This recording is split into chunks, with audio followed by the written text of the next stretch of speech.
Mesdames et messieurs, bonjour. Merci beaucoup de votre présence et aussi merci beaucoup de la présence de messieurs les ambassadeurs qui sont présents ici, mesdames et messieurs, et remerciements aussi pour les intervenants, chercheurs de renom, les spécialistes et diplomates. Et merci beaucoup pour les personnes qui sont en ligne. Ils nous écoutent. Et en plus, en remerciement de M. Amrullah Saleh, qui nous écoute aussi, il sera connecté après notre intervention ici, parce qu'ici aussi nous avons des personnalités, des chercheurs, des universitaires qui interviendront pour développer la situation actuelle et l'avenir de l'Afghanistan. Et en plus, en remerciement de notre partenaire Géopragma, qui nous a donné cette opportunité pour co-organiser cette réunion. Comme vous constatez, nous avons récemment organisé un colloque sur l'Afghanistan et dans lequel nous avons publié notre compte rendu qui vous pouvez consulter, il est sur notre site. Eh bien, pour commencer, moi je vais intervenir sur l'épreuve du temps de l'Afghanistan. Depuis août 2021, l'Afghanistan a basculé dans une nouvelle réalité.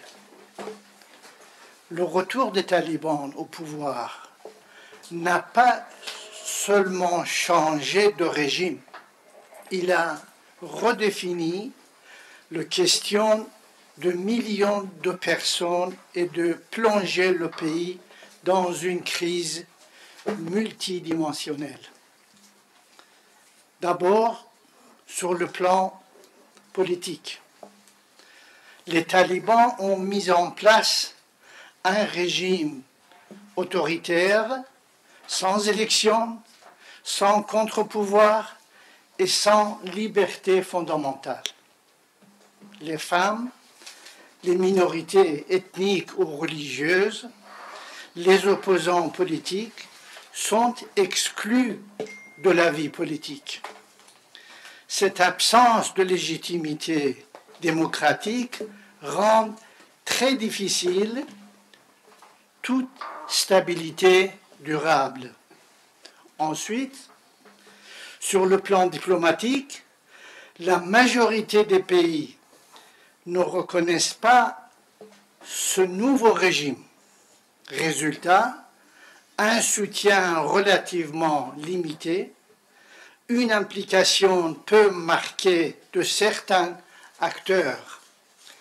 Le pays se referme sur lui-même et devient de plus en plus dépendant de quelques voisins comme le Pakistan, l'Iran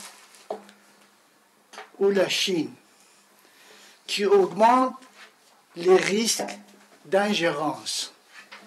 L'économie, elle aussi, s'est effondrée. Avant, l'aide internationale représentait près des 3/4 du budget de l'État. Aujourd'hui, l'Afghanistan fait face à une pauvreté généralisée, une insécurité alimentaire massive, des services publics quasiment à l'arrêt. Et pourtant, le pays possède des richesses minières énormes et un potentiel agricole important, mais sans sécurité, sans cadre juridique stable, rien ne peut être valorisé. Le tissu social est lui aussi mise en rude épreuve. Les tensions ethniques restent fortes. Beaucoup de familles ont fui à l'intérieur du pays ou à l'étranger. Le système éducatif est à l'arrêt et la jeunesse, pourtant majoritaire dans la population, est privée d'espoir. Et il faut le dire clairement, la situation des femmes est dramatique. Plus d'écoles au-delà du primaire, plus d'emplois, plus de liberté. C'est une exclusion systématique qui freine non seulement les droits humains, mais aussi tout développement. Sur le plan sécuritaire, les talibans contrôlent le territoire, mais pas tous les groupes armés. Le groupe État islamique de Khorasan, par exemple, reste active. Les frontières présentent des failles en matière de sécurité. Les trafics d'armes nombreux. Et il n'y a pas d'armée nationale professionnelle. Cela crée une instabilité régionale constante. Et pourtant, l'Afghanistan reste une pièce centrale dans le jeu régional.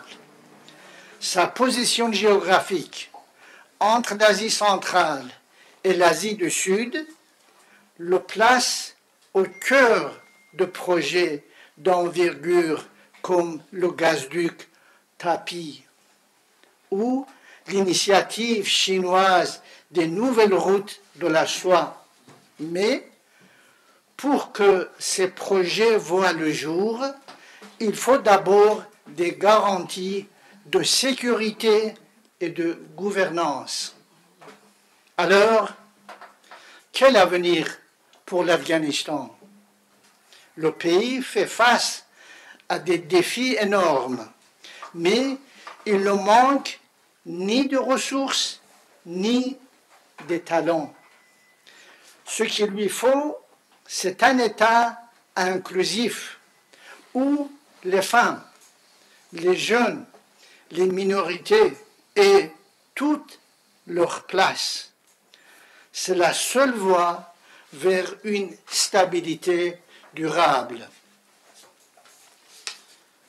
La communauté internationale, elle doit jouer un rôle responsable.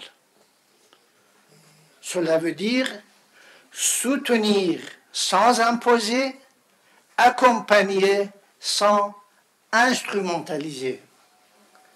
C'est en respectant la souveraineté du peuple afghan que l'on pourra construire à long terme un avenir plus juste et plus stable pour le pays et pour toute la région.